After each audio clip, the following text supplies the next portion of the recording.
كتاب أنزلناه إليك مبارك ليدبروا آياته وليتذكر أولو الألباب۔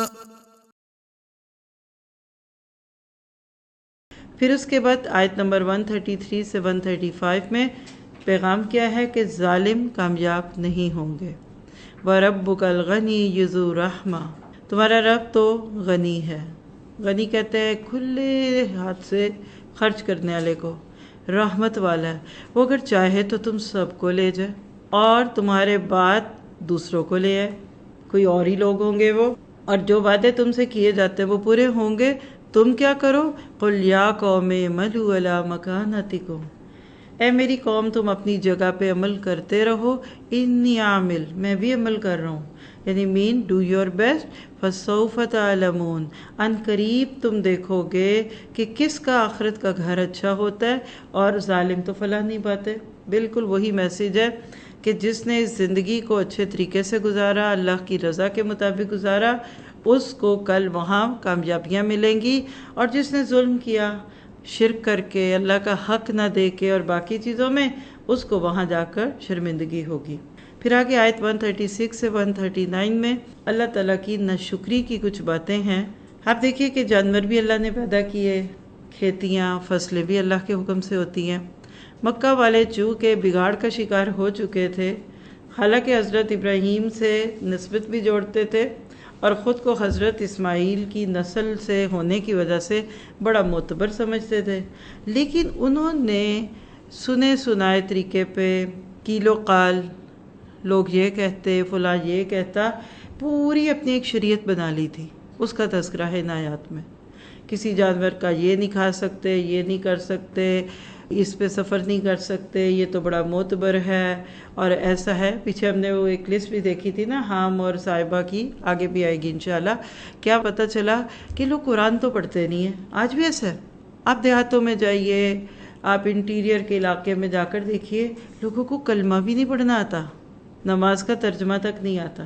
وہ لوگ جو بڑی اچھی انگریزی بولتے ہیں شہروں میں رہنے والے، ان کو عربی بھی صحیح نہیں بولنی آتی، قرآن کا تلفظ ہی درست نہیں ہے، لیکن اپنی ایک خود ساختہ شریعت بنائی ہوئی ہے۔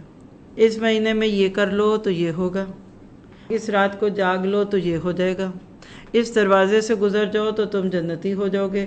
یہاں ایسی ہی خود ساختہ باتوں کو اللہ کی ناشکری قرار دیا گیا۔ ہم اپنے اوپر لیتے ہیں، چھوڑیے مکہ والے تو گزر گئے، ہم تو یہ قرآن اپنے لیے پڑھ رہے ہیں کہ آج ہمارے اندر ایسی کوئی بات ہے؟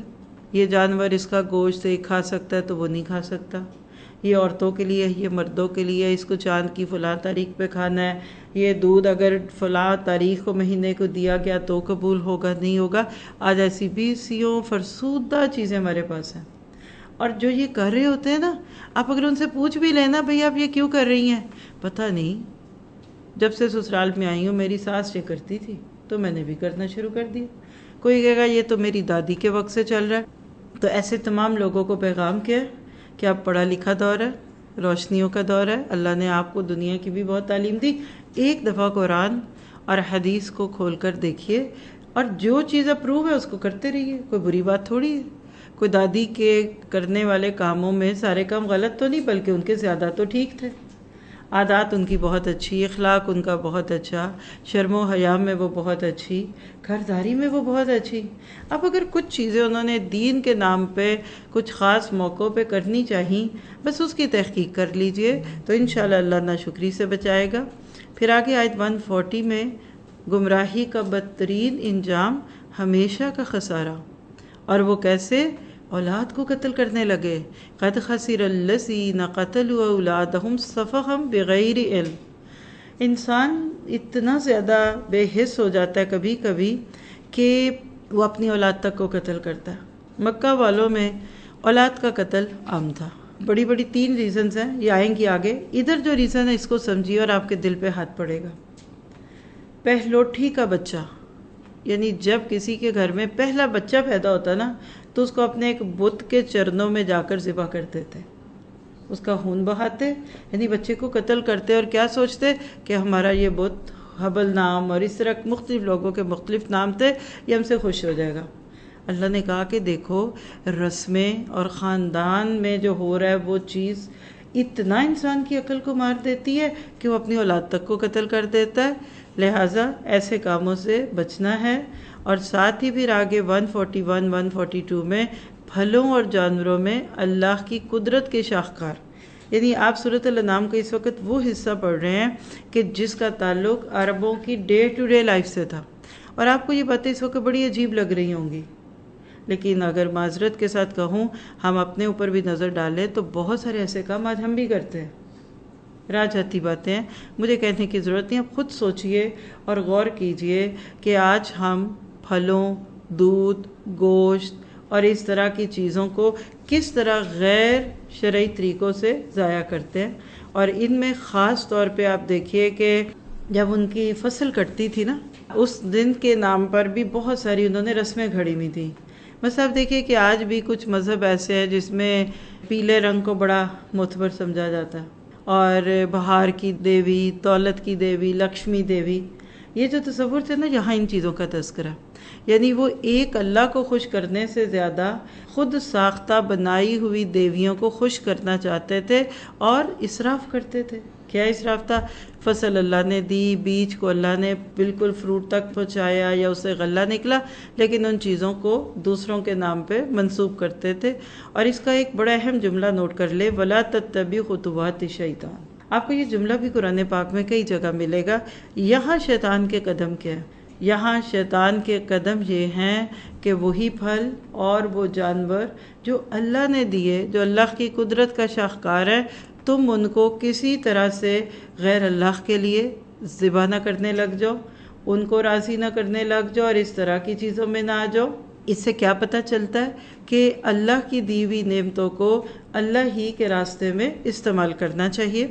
پھر آگے دیکھیے 143 سے 144 میں بلا دلیل کسی حلال چیز کو حرام نہ ٹھہراؤ، یہ بڑی اہم بات ہے۔ آج ہم میں سے بہت سارے لوگ کسی بھی بات کو کرنے سے پہلے دلیل کا اہتمام نہیں کرتے، پھر بعد میں پوچھا جائے کہتے ہیں وہ تو مجھے اس نے کہا تھا، وہ ایک واٹس ایپ پہ پوسٹ آئی تھی، یہ تو میں نے ٹویٹر پہ دیکھا تھا، یہ تھا وہ تھا۔ تو اللہ تعالیٰ نے ان آیات میں دوبارہ انہی کی کچھ بدعات کا تذکرہ ہے۔ اللہ کہتے ہیں میں نے جو بھیڑ، بکریاں اور اونٹ اور گائے بنائے ہیں، یہ میں نے تمہارے استعمال کے لیے بنائے ہیں۔ یقین کیجئے کہ اگر آپ کو میں یہ آیتیں ڈیٹیل سے پڑھاؤں تو آپ ہنسیں گے، یہ کیسی عجیب و غریب باتیں کرتے تھے، یہ ایسا ہے، یہ ان کے ساتھ یہ ہوگا، یہ عورتیں کھا سکتی ہیں، یہ مرد کھا سکتے ہیں، یہ فلاں نہیں کر سکتا، یہ نہیں۔ اور اکثر چیزوں میں جینڈر ڈسکریمنیشن دکھے گی آپ کو۔ خراب چیز ہے، پیٹ میں بچہ مر گیا اگر جانور کے، تو کہتے تھے عورتوں کو بھی لے لو، وہ بھی کھا لیں، وہ کھانے دو۔ اگر بکری کو ذبح کیا اور اس کے پیٹ میں بچہ تھا اور بچہ بھی زندہ نکل آیا تو کہتے تھے نہیں یہ صرف مرد کھائیں گے، یعنی بالکل بے تکی باتیں ہیں۔ اللہ تعالیٰ ایسی باتوں کو پیش کر کے اب آگے نبی صلی اللہ علیہ وسلم کے ذریعے وہ بتا رہے ہیں کہ حرام کیا ہے۔ یعنی ابھی تک جتنی آیتیں پڑھی ہیں نا، اپنی زبان میں آپ کہیں کہ مشرکین مکہ نے جن چیزوں کو حرام کیا ہوا تھا اس کا تذکرہ ہوا۔ کسی بھی معاشرے کے نارمز، رسومات، رواج، سوچ، یہ ساری کچھ بغیر دلیل کے اگر ہے تو اس کی کوئی اہمیت نہیں اللہ کی نظر میں۔ اس کے برعکس اب یہاں ایک لسٹ ہے، اور تیسری دفعہ یہ مقام آ رہا ہے ابھی تک کے پاروں میں کہ اللہ اپنے نبی کے ذریعے کیا کہلاتے ہیں، قُلْ لَا أَجِدُ فِي مَا أُوحِيَ إِلَيَّ مُحَرَّمًا، میں تو اس وحی میں جو میری طرف کی گئی کچھ نہیں حرام پاتا۔ یعنی جو یہ پیچھے لمبی لسٹیں تھیں، یہ جانور اور اس کی اور اس کی، یہ تو مجھے تو نہیں دکھ رہا، میری کتاب میں تو کوئی نہیں ہے۔ ہاں مگر کیا؟ 4 چیزیں، إِلَّا أَن يَكُونَ مَيْتَةً، مردار۔ دیکھیے سورۃ بقرہ میں بھی یہ پیغام آیا، پھر اس کے بعد سورہ آل عمران میں بھی دیکھا، مائدہ میں دیکھا، اور اب یہاں بھی آ رہا ہے، اور یہ آگے بھی چلے گا، سورۃ نحل میں تو اور بھی ڈیٹیل سے آئے گا۔ اصل میں قرآن نے نماز روزے پہ اتنی بات نہیں کی، تذکرہ کیا، حکم دیا، ڈیٹیل ساری حدیث سے ملیں گی، سنت سے ملیں گی، سیرت سے ملے گی۔ ان چیزوں پہ قرآن کیوں بات کرتا ہے؟ کیونکہ یہ لوگوں کی ڈے ٹو ڈے لائف ہوتی ہے۔ آج بھی امت مسلمہ کو نماز کا طریقہ تو شاید آتا ہی ہوگا، ہمیں بھی شروع سے فکر ہوتا ہے کہ بچہ ایک تو نورانی قاعدہ پڑھ جائے، پھر قرآن پورا کر لے اور نماز پڑھنے لگ جائے۔ اس تک تو ابھی تک ہم انڈو پاک کے مسلمان کافی کیئرفل ہیں، لیکن جو زندگی گزارنے کے طریقے وہ قرآن سے نہیں لیتے۔ جس میں یہ ایک چیز ہے. سمپل 4 چیزوں کو حرام قرار دیے، باقی سب ختم ہے. اور اکثر لوگ نا قرآن پڑھنے یا قرآن کو سمجھنے سے ڈرتے ہیں. میں نے بہت ساری سسٹرز کو دیکھا ہے، کہتی نہیں قرآن پڑھ لیا تو عمل کرنا پڑے گا، اچھا پھر یہ بھی حرام ہو جائے گا، وہ بھی حرام ہوگا. اب یقین کیجئے کہ قرآن پڑھنے سے پہلے ہماری زندگیاں مشکل تھیں، خود ساختہ پابندیاں. کوئی نانی نے کہہ دی یہ نہیں کرنا وہ نہیں کرنا. ہمارے کلچر میں عموماً آپ دیکھیے اذان کی آواز سن کے سر پہ دوپٹہ لیتے ہیں، باتھ روم میں بھی جاتے ہیں وضو کرتے وقت ایک خاص سٹائل سے دوپٹہ لیا جاتا ہے، اور باہر مردوں میں نکلتے وقت کوئی اہتمام نہیں ہے. قرآن پڑھتے وقت ایک خاص اینگل سے پورا لپیٹ کے دوپٹہ لیتے ہیں، حالانکہ اللہ نے ایسے کوئی حکم نہیں دیے. یعنی کتنی چیزیں، ایون بہت سارے پرسنل میٹر جو عورتوں کے ہوتے ہیں، آپ اس پہ دیکھیے کہ کتنی پابندیاں ہیں کچھ لوگوں پہ، لیکن قرآن سنت میں ایسی کوئی بات نہیں. تو یہ جملہ لکھ لیں اگر یاد رہ سکے کہ قرآن پڑھنے سے زندگی آسان ہوتی ہے. اور اس کی ایک چھوٹی سی مثال ہے، جس کو ڈرائیونگ نہیں آتی اس کے لیے ڈرائیونگ ایک بہت بڑا پہاڑ ہے. جو سیکھ لیتا ہے تھوڑی آسان ہو جاتی ہے، اور جو گاڑی چلانے لگتا ہے اس کے لیے بالکل آسان ہے. کھانا جس نے کبھی پکایا نہیں اس کے لیے ہو سکتا ہے ماچس کی تیلی جلانا بھی بڑا کام ہو، لیکن آپ جیسی ماشاءاللہ ایکسپرٹ خواتین، ان کے لیے کھانا بنانا مشکل نہیں. بالکل اسی طرح آپ جو کام سیکھ لیتے ہیں اور جس کام کو آپ کرنے لگ جاتے ہیں وہ کام آپ کے لیے آسان ہو جاتا ہے. قرآن پڑھیں گے تو آپ کی زندگی آسان ہوگی. 145 کی روشنی میں دیکھتے ہیں کہ 4 چیزیں کون سی حرام ہیں. ایک تو ہے مردار، خود سے مرا ہوا جانور، پھر خون جو جسم میں ایکسٹرا بلڈ ہوتا ہے، دم مسفوخ کہتے ہیں اس کو، پھر خنزیر، اس کا گوشت، اس کے بال، اس کی کھال، ہر چیز. تو اگر آپ اس کو استعمال نہ کریں کھانے میں پینے میں تو آپ کو پگ کی چربی کے جو بنے ہوئے پرس ہیں، جوتے ہیں، اس سے بھی اوائڈ کرنا ہوگا. اور پھر ہر وہ کھانا جس کو اللہ کے سوا کسی اور کے نام پہ نظر کیا گیا ہو. اللہ تعالی ہمیں ساری ہی حرام چیزوں سے بچا دے. آگے دوبارہ بات یہود کی سرکشیوں کی طرف آتی ہے. 146 سے 147 یہود کی سرکشی کی سزا. آپ دیکھیے کہ ابھی تک ہم پیچھے جو آیتیں پڑھ چکے تھے یہ مکہ والوں کی بدعت تھی. مکہ والے بیچارے کون تھے؟ امی، علم لیا ہی نہیں، کوئی نبی آیا نہیں. حضرت شعیب کے بعد نبی صلی اللہ علیہ وسلم ہی پہلے نبی تھے جو عرب کی زمین پہ آئے. اب یہاں اہل کتاب میں یہود جن کا واسطہ مسلمانوں سے مدینہ میں تھا، کہ جو کتاب والے بھی تھے سب تھا، لیکن ان کے مذہبی رہنماؤں نے بہت ساری چیزوں کو خلط ولط کر دیا تھا. اس پہ اللہ تعالیٰ نے سزا کیا دی کہ ان کو شریعت مشکل ملی. اور شریعت کے مشکل ہونے کی 2 وجوہات. ایک تو کیا تھا کہ اللہ نے تو سمپل رکھا تھا، لیکن ان کے مفتیوں نے اور ان کے فقیہوں نے اپنے فتووں کی روشنی میں دین مشکل کر دیا تھا. آج بھی آپ دیکھیے کہ ہماری قوم کا ایک مزاج ہے، جو ڈاکٹر 1 یا 2 گولی دے نا کہتے ہیں کیا فائدہ، اتنے پیسے دے کر گئے اور گولی تو ایک ہی دی. اور جو ڈاکٹر خوب 10-12 گولیاں اور پینے کو اور کھانے کو اور لگانے کو دے کہتے ہیں کتنا اچھا ڈاکٹر ہے. حالانکہ آپ اپنی عقل سے پوچھیں تو جس نے ایک گولی دی ہے نا اس کو کانفیڈنس ہے کہ آپ کو بخار کی کون سی قسم ہے، یہ گولی کھائیں گے تو آپ ٹھیک ہو جائیں گے. وہ کیوں آپ کو دے؟ اور جب بہت ساری دیتا ہے وہ کیا سوچ کے دیتا ہوگا بیچارہ، کوئی تو کام کرے گی نا. بس یہاں یہی سمجھیے، جتنا زیادہ آپ کے پاس علم آتا جاتا ہے آپ اتنے کنسائزڈ ہوتے جاتے ہیں، ٹو دی پوائنٹ، یہ چیز ادھر ہے یہ چیز ادھر ہے. تو دوبارہ پھر اس پہ یہی بات ہے کہ ان کے مفتیوں نے فتووں کی بنیاد پہ اور لوگوں کو مطمئن کرنے کے لیے تورات کی بہت ساری چیزیں جو اللہ نے حرام نہیں کی تھی انہوں نے کر دی. چلو احتیاط کا تقاضا یہ ہے، احتیاطاً یہ کیجئے وہ کیجئے. آج ہمارے ہاں ایک ایسا مذہبی طبقہ ہے، سب ایسے نہیں ہے آف کورس، میں خود بات کرتے ہوئے اپنا ہی جائزہ کیوں نہ لوں، سب نہیں لیکن کچھ لوگ ایسے ہیں. اور وہ کیا ہیں کہ جو لوگوں کو دین کا بہت ایگزیجوریٹڈ ورژن دیتے ہیں. جیسے کہیں بھی کوئی تبلیغ کے طور پہ کسی نے قصہ کسی کو سنایا کہ ایک بادشاہ تھا اور اس کے پاس تخت اور سب کچھ تھے، اور ایک لونڈی اس کو پنکھا جھلا کرتی تھی. گرمی کی دوپہر تھی، اتنے میں کیا ہوا کہ وہ بادشاہ کے اس کمرے میں صفائی کے لیے گئی، اس کا بیڈ دیکھا تو اس کو بڑا اچھا لگا، تھوڑی دیر میں بھی اس پہ بیٹھ کے دیکھوں. جب بیٹھی وہ نرم نرم بستر تھا، سو گئی. اور جب وہ سوئی تو اس کی آنکھ کس سے کھلی؟ بادشاہ اس کو کوڑے مار رہا تھا کہ تیری کیا جرت کہ تو میرے بستر پہ لیٹی ہے. اب یہ واقعہ سنا کر ان مبلغ نے لوگوں کو میسج کیا دیا کہ بادشاہ نے اس کو کوڑے مارے کہ وہ لونڈی جو چند گھنٹے ایک نرم گرم بستر پہ سوئی ہے اس کو کوڑے پڑے ہیں، تو سوچے قیامت کے دن اس بادشاہ کو کتنے کوڑے پڑیں گے۔ مطلب یہ ہے کہ بیڈوں پہ سونے والے اور جن کو اللہ نے دنیا کے ساشے دیے ہیں وہ سب کوڑے ہی کھائیں گے۔ کیا یہ ریالٹی ہے؟ ربنا آتینا فی الدنیا حسنۃ وفی الآخرۃ حسنہ، یعنی یہ گلٹ دیا گیا۔ یعنی میں اس بات سے اگر آپ کو کنسائز کراؤں نا تو آج ہمارے ہاں یہ گلٹ ہے کہ امیر لوگوں نے تو جانا ہی آگ میں، یہ تو بڑی گاڑیوں میں پھرتے ہیں، یہ آگ میں جائیں گے، دیکھے گھر ان کے کتنے بڑے ہیں، اور وہ بیچارے غریب غربا، اور پتہ نہیں وہ غریب غربا طہارت بھی ٹھیک کرتے ہیں کہ نہیں، پاکی نہ پاکی چھوڑیے، ان کے اندر جھوٹ سچ ان میں نماز ہے بھی کہ نہیں۔ تو حالانکہ نہ اپنی جگہ امیر ہونا کوئی بہت اچھا ہے، نہ اپنی جگہ غریب ہونا برا ہے۔ تو یہ چیزیں کب ہوتی ہیں؟ جب لوگ اپنی مرضی سے چیزوں کو ایڈ آن کرنے لگ جاتے ہیں۔ پھر اس کے بعد آیت 148 سے 150 میں مشرکین کی یہ خوشنما دلیل ہے جو لوگ اکثر دیا کرتے ہیں اپنی کسی بھی غلط چیز کو صحیح ثابت کرنے کے لیے، اور وہ کیا تھی؟ سَيَقُولُ الَّذِينَ أَشْرَكُوا لَوْ شَاءَ اللَّهُ مَا أَشْرَكْنَا۔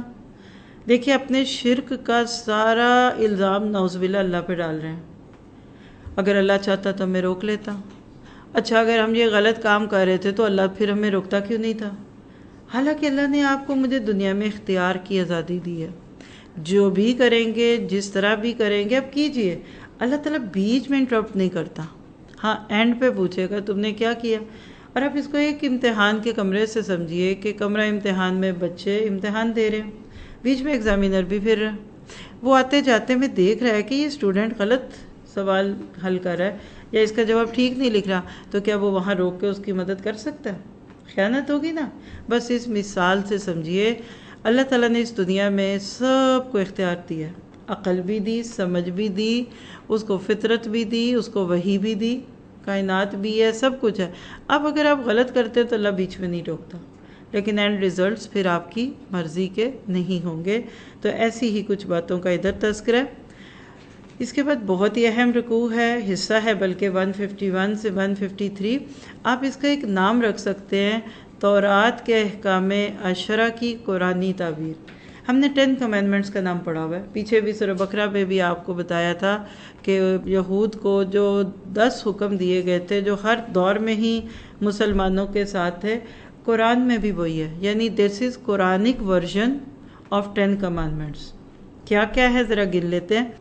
سب سے پہلی چیز جو ہر شریعت میں رہی، اور آپ اس کو یہ بھی کہہ سکتے ہیں امہات شریعہ، امہات سے، یعنی وہ احکامات جو آدم علیہ السلام سے لے کے نبی صلی اللہ علیہ وسلم تک ہر نبی کی شریعت میں کامن رہے، تو اس میں اللہ تعالیٰ کے ساتھ شرک نہ کرنا، والدین کے ساتھ حسن سلوک کرنا، پھر اس کے بعد اولاد کو مفلسی کے ڈر سے قتل نہ کرنا، ظاہر یا پوشیدہ بے حیائی کے قریب مت جانا، یہ کامنز ہیں، یہ نارمز ہیں، یعنی یہ کسی دور میں یہ چیزیں جائز نہیں ہوئی۔ پھر اسی طرح کسی جان کو ناحق قتل کرنا، یتیم کا مال نہ کھاؤ اور عمدہ طریقے سے اس کے مال کی حفاظت کرو، یہ 6 ہو گئی۔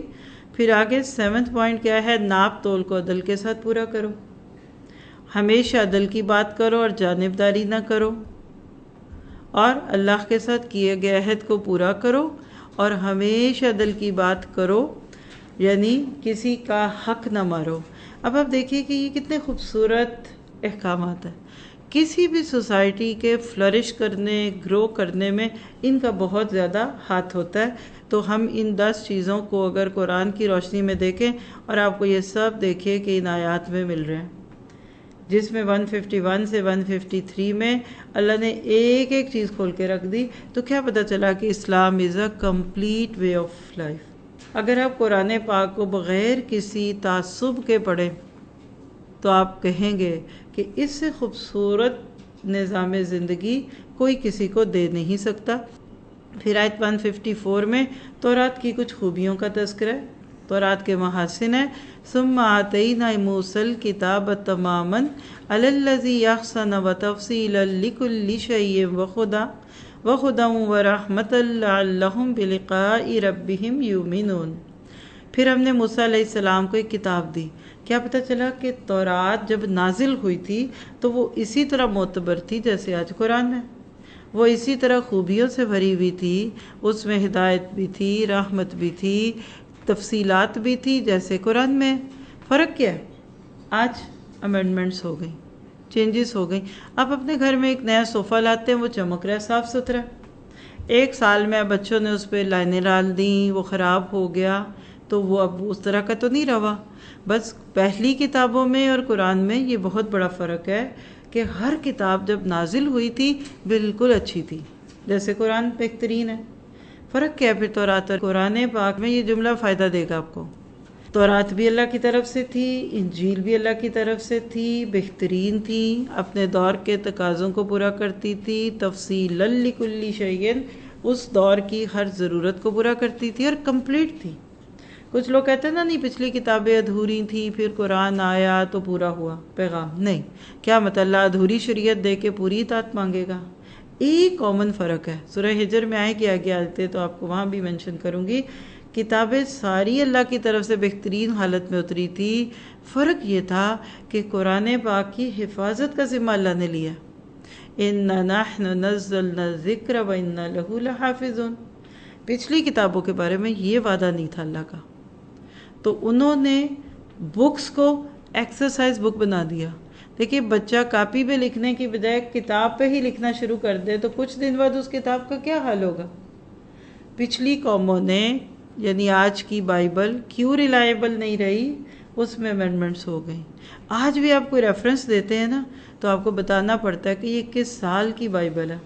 اور جو پوائنٹ میں نے خود بھی عملی طور پہ دیکھا ہے کہ نان مسلم ملکوں کو قرآن کی طرف مائل کرنے میں بہت فائدہ مند ہوتا ہے، وہ کیا ہے کہ 1400 سال پلس ہو گئے لیکن قرآن کی زبر زیر نہیں بدلی۔ ایون پرانی انگلش اور نئی انگلش کا فرق دیکھ لیں، اردو ہم میں سے بہت ساروں کو پچھلی سمجھ ہی نہیں آئے گی جو آج سے 50 سال پہلے تھی، لیکن قرآن پڑھتے وقت کبھی آپ کو آج تک فیل ہوا؟ Ever new. جیسے آسمان نیا ہے، جیسے زمین نئی ہے، اسی طرح سے قرآن ہمیشہ کے لیے نیا ہے۔ تو پھر کیا پتہ چلا کہ پچھلی کتابوں میں تبدیلیاں ہوئیں جو کہ قرآن میں قیامت تک نہیں ہوں گی انشاءاللہ۔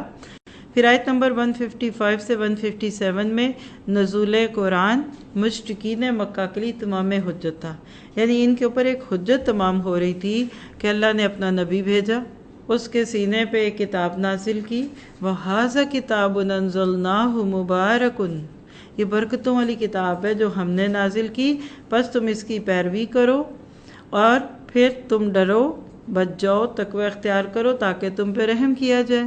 اور پھر کل ایسا نہ ہو کہ قیامت کے دن تم یہ کہہ دو کہ اللہ تعالیٰ کوئی ہمارے پاس نبی آتا، کوئی کتاب آتی تو ہم تو بڑے ہدایت والے ہوتے ہیں۔ اس میں ذرا سا اپنے لیے عمل کا نقطہ لیجئے۔ ہمیں سے اکثر لوگ بڑی خواہش کرتے ہیں اللہ کوئی موقع لائے، کوئی ہمیں پڑھائے، ہم کچھ سیکھیں، کوئی ایسا بھی انتظام ہو جائے نا۔ اب اللہ تعالیٰ آپ کی خواہشات کو آنر دیتے ہیں، آپ کے لیے انتظام کر دیتے ہیں، سب کچھ ہوتا ہے، تو کیا پھر سارے لوگ اس سے فائدہ اٹھا لیتے ہیں؟ نہیں اٹھاتے۔ ایون کئی وہ لوگ جو کہہ رہے ہوتے ہیں یہ کرو، وہی نہیں آتے۔ یہ میں اپنے آپ کو 20-22 سالہ ایکسپیرینس سے بتا رہی ہوں۔ کئی ایسے لوگ ہیں جن کے کہنے پہ کوئی کام شروع کیا جاتا ہے اور سینکڑوں لوگ اس سے فائدہ اٹھا لیتے ہیں لیکن وہ نہیں آتے۔ تو یہاں یہی بات ہے کہ حجت تو تمام کر دی، اب تم مانو نہ مانو۔ آپ اپنے بچے کے لیے ہر چیز ریڈی کر دیں، اب اگر اس نے نہیں کھانا تو پھر اس کا نصیب ہے۔ کئی لوگوں کو ہدایت کی بھوک ہی نہیں ہوتی، ہدایت کی وہ قدر ہی نہیں کرتے۔ پھر اس کے بعد آیت 158، اللہ کی نشانی دیکھنے کے بعد ایمان لانا اور عمل کرنا مفید نہیں ہے۔ یہ بالکل ایسے ہے کہ جب پیپر آؤٹ ہو جائے تو اس کے بعد بک کھولنا اس کی اجازت نہیں ہوتی۔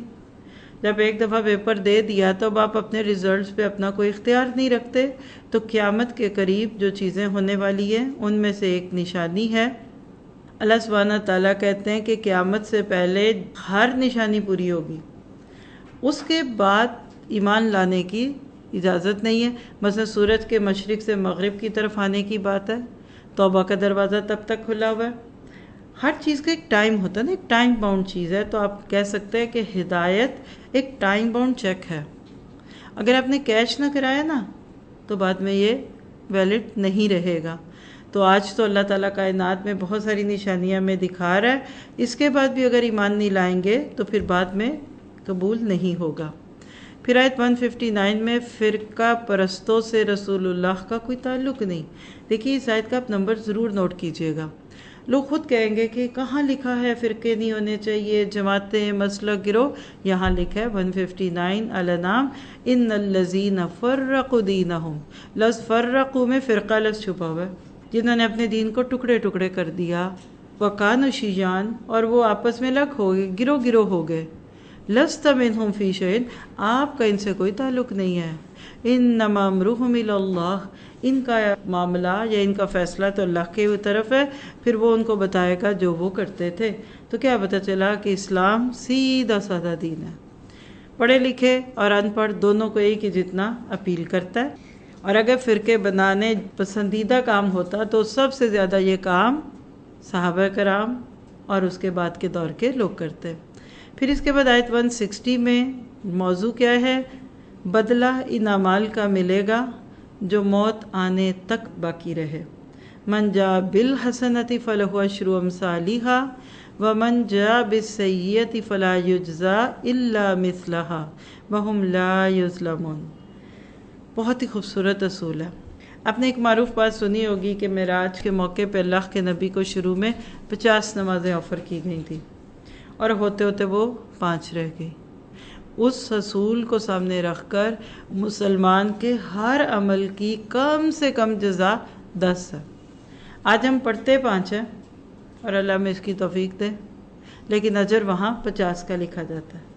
اسی طرح اہل توحید کا ہر عمل 10 سے ملٹی پلائی ہوتا ہے۔ کیا یہ اللہ کی رحمت نہیں؟ اور جو عمل کر رہے ہیں آج کر رہے ہیں، مرتے دم تک کریں گے، انشاءاللہ اس میں اللہ کی طرف سے قبولیت ہوگی اور اکائیاں اور دہائیاں۔ اب دیکھیے کہ نیکی ایک کرتے ہیں تو 10 لکھی جاتی ہے، گناہ ایک کرتے ہیں تو 1 ہی لکھا جاتا ہے۔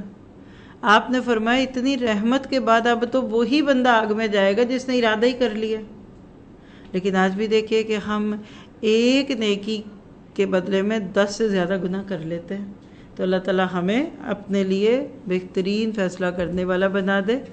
پھر آگے 161 سے 163 میں ٹاپک کیا ہے؟ صراط مستقیم کیا ہے؟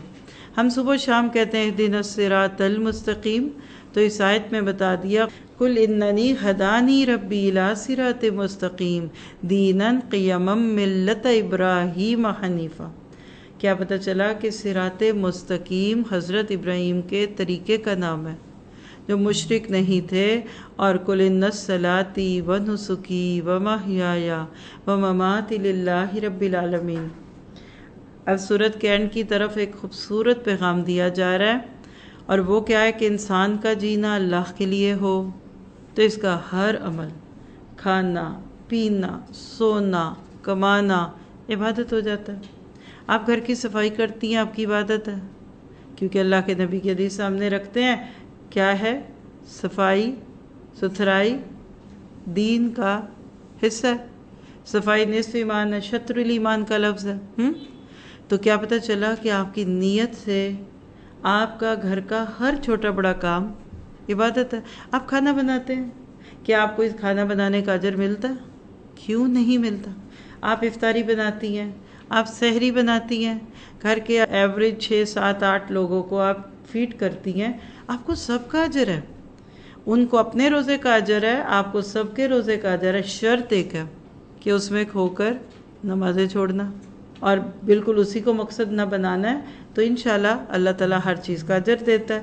مرد کمانے کے لیے نکلتے ہیں، اگر ان کی نیت ہے کہ ہم اپنے بیوی بچوں اور گھر والوں کا خیال رکھیں گے تو انشاءاللہ وہ بھی عبادت ہے۔ اور انسان کا مرنا اللہ کے لیے ہو تو اپنے رب کے دیدار کی تمنا دل میں ہوتی ہے، تو اپنے لیے یہ سلوگن بنا لیجئے کہ مجھے اپنی پوری زندگی کو اللہ کی رضا کے ارد گرد لے کر آنا ہے۔ ہم طواف میں تو چکر کاٹتے ہیں خانہ کعبہ کے گرد، زندگی میں آپ کا طواف اللہ کی ذات کے گرد ہونا چاہیے۔ جو اللہ نے کہہ دیا وہ کرنا ہے، جس سے روکا اس سے رکنا ہے۔ اور پھر آیت 164 165 میں رب حقیقی اللہ تعالیٰ ہے۔ دنیا میں بہت ساری ڈسٹریکشنز ہیں، اللہ کہتا ہے ان سے بچ جاؤ۔ قل غیر اللہ ابغی ربا وہو رب کل شیء، نبی صلی اللہ علیہ وسلم پہ پریشر ڈالتے تھے، ہمارے ان بتوں کو مانو، ہمارے ان بزرگوں کو بڑا سمجھو، یہ اولاد دیتا ہے، یہ مال دیتا ہے. تو اللہ کے نبی کہہ رہے ہیں کیا میں اتنے پیارے رب کو چھوڑ کر تمہاری بات مانوں؟ تو کیا پتہ چلا کہ رب حقیقی اللہ تعالیٰ، اور وہ مالک بھی ہے. دوسری بات اس آیت سے پتہ چلتی ہے کہ ہر کسی کو اس کے عمل کے مطابق بدلہ ملے گا. اور وَلَا تَزِرُ وَازِرَةٌ وِزْرَ أُخْرَى، کوئی کسی دوسرے کا بوجھ نہیں اٹھائے گا. تو اتنے خوبصورت پیغام پہ سورۃ الانعام مکمل ہوتی ہے، جس میں اللہ تعالیٰ نے آپ کو مجھے اس بات کا یقین دلا دیا ہے کہ اگر تمہاری زندگیاں صاف ستھرے طریقے سے اللہ کی رضا کے گرد گھومیں گی تو انشاءاللہ وہ تمہارے لیے اس ساری چیزوں میں خیر ڈال دے گا. ہم بھی دعا کرتے ہیں کہ اللہ تعالیٰ ہم نے اس صورت میں جو کچھ پڑھا ہے، جو سمجھا، اس پہ عمل کی توفیق عطا فرما. كتاب أنزلناه إليك مبارك ليدبروا آياته وليتذكر أولو الألباب.